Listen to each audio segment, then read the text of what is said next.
আজ আমরা আপনাদের মাঝে ভুট্টা চাষ সম্পর্কে কিছু তথ্য আলোচনা করব। সাধারণত আমরা ভুট্টা চাষ পদ্ধতি প্রায় সবাই সচেতন, কিন্তু আমরা যারা বিশেষ করে গরু ছাগলের ঘাস খাওয়াই, হাইব্রিড, রেড পাংচং, নেপিয়ার, জারা বিভিন্ন ঘাস খাওয়াই, অনেকেই ঘাস চাষ করার জন্য উপযুক্ত জমি না থাকায় আপনারা এই শীতের মৌসুমে আপনাদের ক্ষেতের আশপাশে এক জায়গায় 2-4টা করে ভুট্টার বীজ বপন করতে পারেন।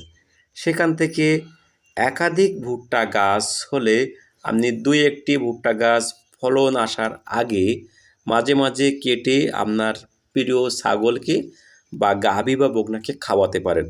আমরা দেখেছি কিছু কিছু ভুট্টা গাছ যখন ফুল হওয়ার কাছাকাছি চলে আসে, এই ধরনের ভুট্টা গাছ যদি গরু বা ছাগলকে খাওয়ানো হয়, তাহলে ওই ছাগল বা গরু দ্রুত হেঁটে আসে এবং এই সময় ভুট্টা গাছের প্রচুর পরিমাণে প্রোটিন এবং ভিটামিন তার দেহে সঞ্চয়িত থাকে। এজন্য ফল আসার আগে মুখে মুখে এই ধরনের ভুট্টা গাছ আপনার গরু ছাগলকে আপনারা খাওয়াতে পারেন।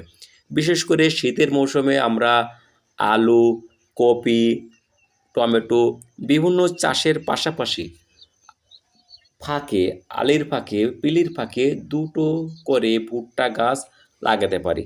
আমরা এই ক্ষেত্রে আমাদের গরু ছাগলে খাওয়ানোর জন্য একটি গাছ আমরা কেটে খাওয়াবো, বাকি আরেকটি গাছ আমরা ফল ধরা পর্যন্ত রাখতে পারি।